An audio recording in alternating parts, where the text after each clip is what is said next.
Hey, how's it going everyone? What is up? And welcome to my Arrow Season 4 Episode 2 review. Do I remember the name of this one? No. I am once again hilariously tired because family was over again.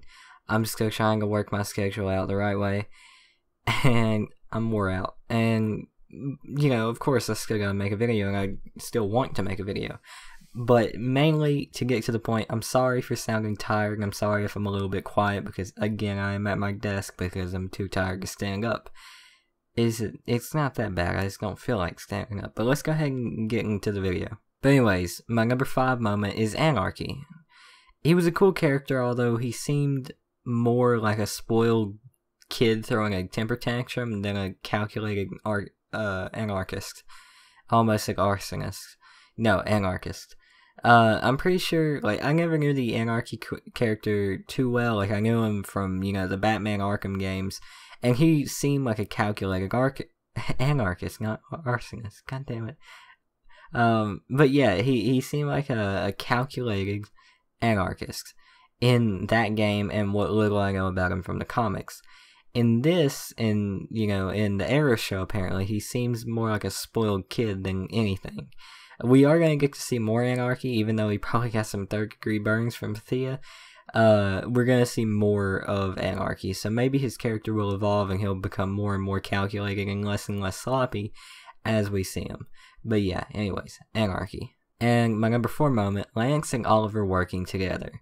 It's like year 1 Gordon and Batman. Like, if you played the Arkham games, again, Arkham Origins, then you know that at first Gordon and Batman didn't get along. Although this has been like 4 years or 3 years or something like that, and they're still not getting along. So I don't know. I feel like that relationship is going to progress in the show, and they're eventually going to get along. They almost got along in this episode, but then Thea third-degree burned Anarchy, and, you know, well, Lance thought it was Oliver. So they almost got along, but then it got taken right back because of Thea. They'll get there. But my number 3 moment, another working together moment. It's Thea and Oliver working together like Batman and Robin. Again, another Batman reference. But Damian and Bruce, because Thea's going a little haywire because of the Lazarus Pit, and she's acting a lot like Damian does in the comics as Robin. She's off the rails and shit like that. She's coming close to killing people, although it's not her fault, and Damian's just a little badass who does what he wants. There's still a similarity between Thea and Oliver and, you know, Batman and Robin.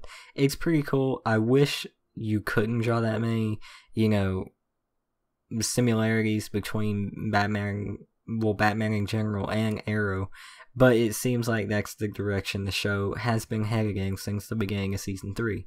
They could correct it, maybe they won't correct it. It's not exactly all against them, but it does get a little annoying to see how many references there are to Batman and, you know, Robin and Gordon and shit like that. But my number 2 moment, something that's actually not related to Batman, Oliver is running for mayor. Now, this is a classic story arc from, you know, the Green Arrow comics. Actually, I don't know if it's classic. It might be from the New 52. I think he ran for mayor in the pre-52 too. I don't really remember, but I'm pretty sure this is from the New 52.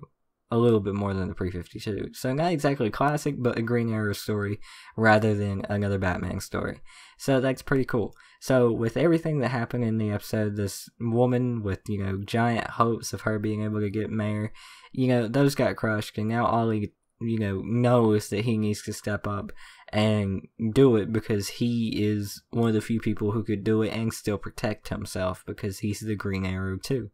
So I'm really happy to see that they were doing this. I knew that they were going to do this as soon as Moira got killed while she was running for mayor. I knew that was going to happen, even though that was 2 seasons ago. It was just really, really obvious. But yeah, Oliver's running for mayor.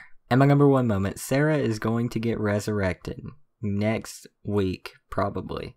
That is freaking awesome.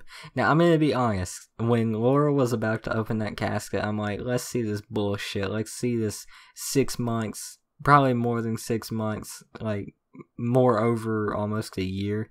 Let's see this year-old perfect body carcass, not a scratch, not, no decay, no anything. It's just gonna be freaking Katie Locke sitting in a casket 1 year later. And then they open the casket, and I'm like, holy shit, that's scary. I'm scarred for life. At least they didn't go with the cliche, perfect body after a year of being in the ground. I'll give them props for that. But yeah, Sarah is going to get resurrected more than likely next week, unless they do what Arrow is known best for and put that story arc off another week. Actually, I'm pretty sure that's what Game of Thrones is known best for, except they're known for doing it for entire seasons. I hope they don't do that with Sarah. So yeah, Sarah's coming back. We're gonna get the Canaries. It's great, yay. But on to the review. The episode was great. It was really good. It feels like Arrow lasts a lot longer than The Flash, even though it doesn't. Like, of course, they have the same running time. It's just Arrow draws things out. It makes you think more during the episode. Flash makes you think more after the episode. But The Flash flies by because of how fun it is. Don't get me wrong, Arrow has that humor, but it lasts longer. Is that a takeaway? It feels like it lasts longer. But is that a takeaway? Not at all. That actually helps it. It feels like you get more in it. And that's great. Even though you don't, it feels like it, to me at least. And this episode was no different. This was a good episode. It felt like it lasted longer than The Flash's episode while I was watching it. Is that bad for The Flash? No. It's just one is funner and it flies by faster, and one is slower and makes you think about the things in the episode and makes you curious about shit. This episode was really good as I go around in another circle for the second time. I'm like a dog chasing my tail, barking at the mailman at the same time. But yeah, it was really good. You can draw similarities with Batman in multiple areas, but it was still a very good episode. I give this episode a 9 out of 10. It's interesting. It set up a lot of things for the next episode and probably for the next 3 or 4 episodes, which is awesome. It also set up Sarah coming back, which is even more awesome, and I'm happy. But yeah, the episode was great. I enjoyed it. And I hope you guys did too. Let me know what you thought about it in the comments below. Let me know what you think about Oliver running for mayor. Sarah coming back. That scary ass fucking carcass that they had in that casket. And I will see you guys on the next one. Peace.